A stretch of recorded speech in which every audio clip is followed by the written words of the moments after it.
প্রিয় বন্ধুরা, আসসালামু আলাইকুম। এই ভিডিওতে আমি চতুর্থ শ্রেণীর গণিত বইয়ের 33 পৃষ্ঠার 11 এবং 12 নম্বরের সমাধান দেব এবং এটা হচ্ছে পর্ব 3। অর্থাৎ এর আগে আমি পর্ব 1 এবং 2 দিয়ে দিয়েছি। তোমরা যারা পর্ব 1, 2 দেখোনি, তোমরা এই ভিডিওর ডেসক্রিপশন বক্সে অথবা আমার ভিডিও প্লেলিস্টে গিয়ে দেখে নিতে পারো। চলো তাহলে শুরু করা যাক। এই দেখো, 11 নম্বর প্রশ্ন বলা আছে, সোহাগ 70,000 টাকা দিয়ে একটি মোটর সাইকেল ক্রয় করলেন।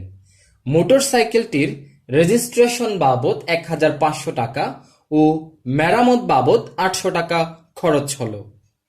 এখন সে যদি মোটর সাইকেলটি 90,000 টাকায় বিক্রি করে তাহলে তার কত টাকা লাভ হবে? তাহলে আমাদের প্রশ্নে চাওয়া হয়েছে তার কত টাকা লাভ হবে যদি সে 90,000 টাকা দিয়ে মোটর সাইকেলটি বিক্রি করে দেয়। তাহলে মূল বিষয়টা হলো, সোহাগ নামের একজন ব্যক্তি, এই যে সোহাগ, সে একটি মোটর সাইকেল কিনেছে। কেনার পর ওই মোটর সাইকেলের পেছনে সে কিছু যত টাকা দিয়ে কিনেছে এর বাইরে কিছু আবার খরচও করেছে, মেরামত এবং রেজিস্ট্রেশন বাবদ সবকিছু করার পর সে আবার মোটর সাইকেলটি বিক্রি করে দিল 90,000 টাকা দিয়ে। তাহলে তার কত লাভ হয়েছে? এখানে স্পষ্টত বলা আছে লাভ হয়েছে। কত লাভ হবে আমাদেরকে বের করতে হবে। তাহলে এখন আমরা এই অঙ্কটি করার জন্য প্রথমত আমরা তার খরচ বের করব। কত টাকা তার খরচ হলো সেটা বের করব। বের করার জন্য আমাদের কি করতে হবে? এই যে সোহাগ 70,000 টাকা দিয়ে সে মোটর সাইকেলটি কিনলো, এই 70,000 টাকা এটা অবশ্যই খরচ, এবং সে যে মোটর সাইকেলটি রেজিস্ট্রেশন করলো 1,500 টাকা দিয়ে, এটাও একটা খরচ, এবং সে যে 800 টাকা দিয়ে মেরামত করলো এটাও একটা খরচ। এই তিনটা খরচ আমরা যোগ করব এখন। তাহলে চলো তাহলে শুরু করি। প্রথমত লিখব, সোহাগ মোটরসাইকেল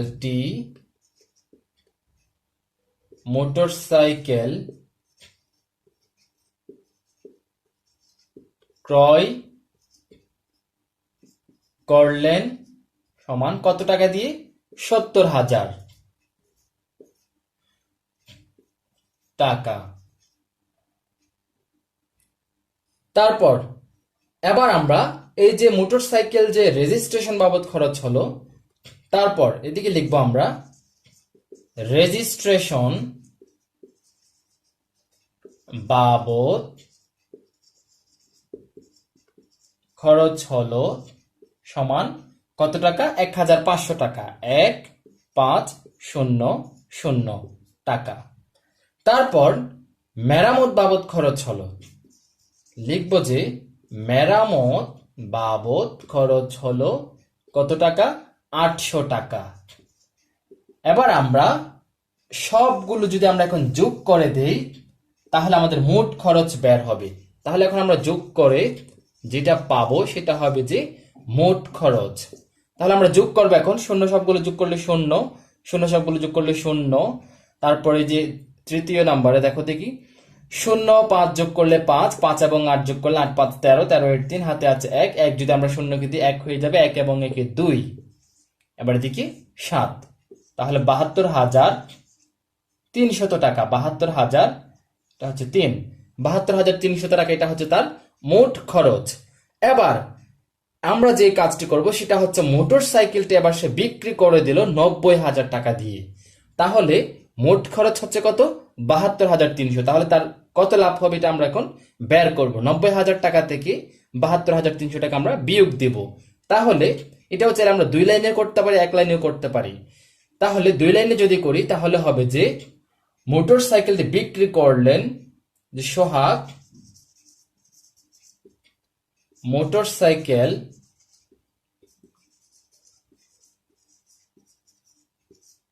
বিক্রি করলো সমান 90,000 টাকা দিয়ে। যাই হোক, তারপর মোট খরচ হলো, লিখবো যে মোট খরচ হলো, বা তোমরা এখানে লিখতে পারো মোটর সাইকেলটি মোট খরচ হলো, বা কিনতে মোট খরচ হলো, এটা লিখতে পারো। কত? এই যে এই টাকাটা লিখবো আমরা, শূন্যর নিচে শূন্য বসাবো, 3, তারপর হচ্ছে এই যে 2,7 টাকা। এবার আমরা আবার টান দিব, এবার আমরা টানটা তোমরা সমান করে দিবা, আমার হয়তো একটু আঁকা বাঁকা হলো। এবার আমরা বিয়োগ করব, বিয়োগ করে যেটা পাবো সেটা হবে যে তার মোট লাভ। তাহলে আমরা এখানে লিখবো যে মোট লাভ বা লাভ হলো সমান, আচ্ছা আমরা লাভ হলো সমান লিখি,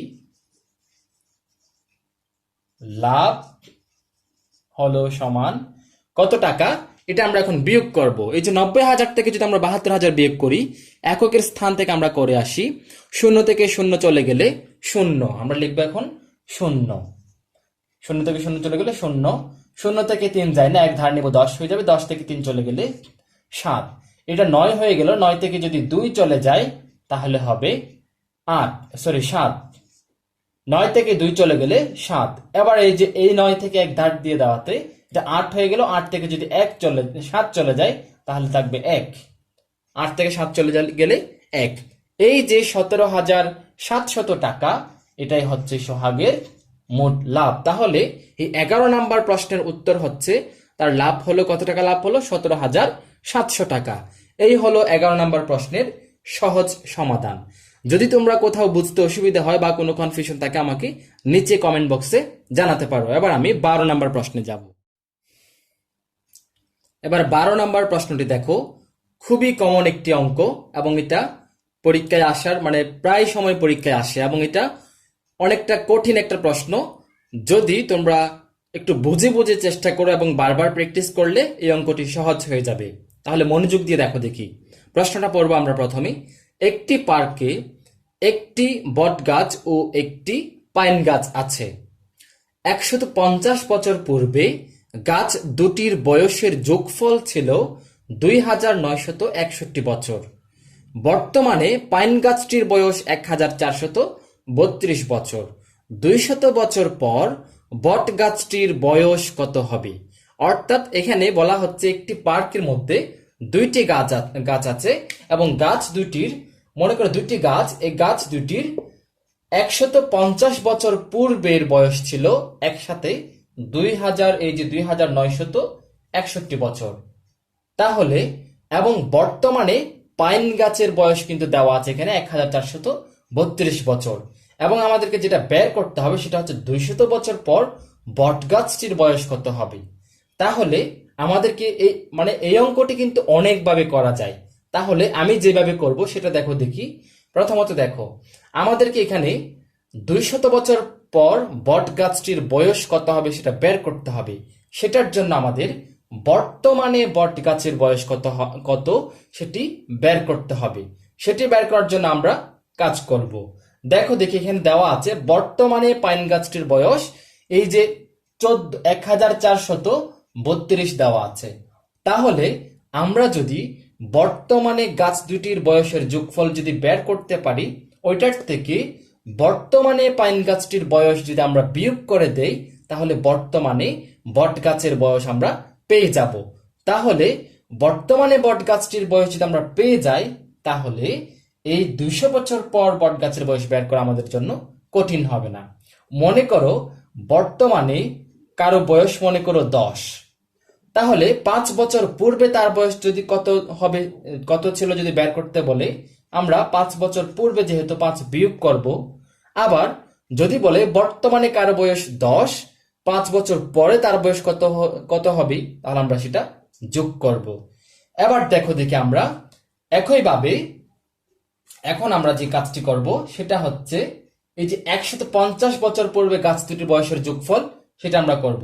লিখবো এখন বর্তমানে গাছ দুটির বয়সের যোগফল বের করার জন্য লিখবো যে দেওয়া আছে দিয়ে লিখবো আমরা, দেওয়া আছে, আমি একটু ছোট করে লিখি, দেওয়া আছে 150, এটা 1 লিখলাম, 150 বছর পূর্বে গাছ দুটির বয়সের যোগফল কত ছিল? 2,961 বছর। এবার দেখো দেখি বর্তমানে গাছ দুটির বয়সের যোগফল যদি আমরা বের করি, বর্তমান মানে কি 150 বছর পূর্বের পরে, বর্তমান মানে হচ্ছে 150 বছর পরে, অর্থাৎ 5 বছর পরে পূর্বে যদি কারো বয়স 10 বছর ছিল বলে, তাহলে বর্তমানে তার বয়স কত হবে? বর্তমান মানে 5 বছর পরে এসে তার বয়স হবে এখন 15। একইভাবে 150 বছর পূর্বে বয়স ছিল গাছ দুটির 2961 বছর, তাহলে বর্তমান মানে 150 বছর পরে এসে। তাহলে আমরা লিখবো যে এখন বর্তমানে বর্তমানে গাছ দুটির বয়সের যোগফল। এখানে একটু খেয়াল করতে হবে, সেটা হচ্ছে এখানে গাছ হচ্ছে কয়টি? 2টি। তাহলে একটি গাছের বয়সের বর্তমান বয়স বের করার জন্য আমাদেরকে 2961 এর সাথে অবশ্যই 150 যোগ করতে হবে, তাহলে একটি গাছের বর্তমান বয়সের সহ যোগফল বের হবে। যদি দুটি গাছের বর্তমান বয়সের যোগফল বের করতে চাই, তাহলে আমাদের 150 দরকার হবে, আরো একটি 150 দরকার হবে আমাদের। তাহলে আমরা এরকম, যেহেতু দুইটি গাছ বলা হচ্ছে, তাহলে এইরকম 150 যোগ 150 এরকম না লিখে এটার পরিবর্তে আমরা খুব সহজে 150 গুণ 2 এরকম লিখে দিতে পারি। তাহলে 2961 এর সাথে 150 গুণ 2 এটা লিখে এরকম 2961 যোগ 150 গুণ 2 কাজ করে আমরা যেটা পাবো সেটাই হবে যে বর্তমানে গাছ দুটির বয়সের যোগফল। এই যে আমি দুইটা লাইন লিখলাম, তোমরা এখান থেকে যে কোনো একটি লিখতে পারো। কারো যদি উপরেরটা সহজ লাগে এই উপরেরটা, তাহলে তোমরা উপরেরটা লিখতে পারো। যদি তোমরা এই যে গুণেরটাও যদি সহজ লাগলে নিচেরটা লিখতে পারো, কোনো সমস্যা নেই। আমরা এখান থেকে যে কোনো একটা লিখবো, তবে যেটাই লিখি না কেন আমাদেরকে 150 দুইবার লিখতে হবে। কেন মানে দুইবার যোগ করতে হবে, কেন? কারণ এখানে গাছ হচ্ছে 2টি, অর্থাৎ বট গাছের বয়সে 150 বছর অতিরিক্ত যোগ হবে, এবং বর্তমানে বললে পাইন গাছের বয়সের সাথেও 150 বছর যোগ করতে হবে। আশা করি তোমরা বিষয়টি বুঝতে পেরেছো। এখন আমি, যেহেতু তোমরা গুণেরটা হয়তো নাও বুঝতে পারো, আমি 150 যোগ 150 লিখবো এখন, অথবা এটাও লেখা যায়। আচ্ছা, আমি এটা রেখে তারপর লিখে নিই 2961 যোগ, আচ্ছা নিচেরটা লিখে নেই 150 গুণ 2, যেহেতু জায়গা ছোট লাগবে, বছর। এবার দেখো দেখি 150 এর সাথে 2 যোগ করলে, গুণ করলে কত হবে? 300। বা এই যে 150 যোগ 150 যোগ করলে 300 হবে। তাহলে 2961 যোগ 300 বছর। এখন আমরা 300 যোগ করলে কত হয় সেটা দেখবো, একদিকে রাফ করবো আমরা। আচ্ছা এদিকে দেখো, একটা 2961 খেয়াল করো তোমরা, এটার সাথে আমরা 300 যোগ করবো, তারপর এগুলো মুছে দেব। যোগ যেহেতু করব খুবই সহজ, 1 এবং 0 হচ্ছে 1, 6 0 6, 9 3 12, 12 এর 2 হাতে আছে 1, এটাকে দিলে 3, 3261। তাহলে 3261 বছর, এটা হচ্ছে বর্তমানে। এবার আমি এগুলো মুছে দিব। বর্তমানে গাছ দুটির বয়সের যোগফল হচ্ছে এই যে এটা। তাহলে বর্তমানে যদি গাছ দুটির বয়সের যোগফল এটা পাওয়া যায়, এটার থেকে যদি আমরা বর্তমানে এই যে পাইন গাছের বয়স দেওয়া আছে 1432, সেটা যদি আমরা বিয়োগ দেই, তাহলে বর্তমানে বট গাছের বয়স বের হয়ে যাবে। তাহলে এখন আমরা চাইলে এক লাইনেও লিখতে পারি, বর্তমানে পাইন গাছটির, বর্তমানে বট গাছের বয়স দিয়ে আমরা এটার থেকে এটা বিয়োগ দিয়ে করতে পারি, অথবা 2 লাইন দিয়ে করতে পারি। আমি বোঝার জন্য 2 লাইন করে লিখবো। লিখবো যে বর্তমানে গাছ দুটির বয়সের যোগফল, এই যে 3261 বছর, অর্থাৎ বর্তমানে পাইন গাছের, গাছ দুটি না, পাইন গাছের বয়সের যোগফল, অথবা শুধু বয়সের যোগফল, যেহেতু একটা গাছ, যোগফল না লিখি, গাছের বয়স সমান কত? 1432 বছর। এবার যদি আমরা বিয়োগ দেই, বিয়োগ দিলে কি বের হবে? যেটা বের হবে সেটা হবে যে বর্তমানে বট গাছের বয়স, বট গাছের বয়স। তাহলে কত হবে? বিয়োগ করবো আমরা, 1 থেকে 2 যায় না, 1 ধার নিব, 11 হয়ে যাবে। 11 থেকে যদি 2 চলে যায় তাহলে 9। এবার 6টা 5 হয়ে গেল, 5 থেকে 3 চলে গেলে 2। এই যে 2 থেকে 4 যায় না, 1 ধার নিব, তাহলে এটা 12 হয়ে যাবে। 12 থেকে যদি 4 চলে যায় 8। 3 থেকে 1 দিয়ে দেওয়াতে এটা 2 হয়ে গেল, 2 থেকে 1 চলে গেলে 1, তাহলে 1829 বছর। এটা হচ্ছে বর্তমানে বট গাছের বয়স। এবার যদি আমরা 200 বছর পর বট গাছের বয়স বের করি, তাহলে কি করতে হবে? এই বর্তমানের বয়সের সাথে 200 যোগ করতে হবে।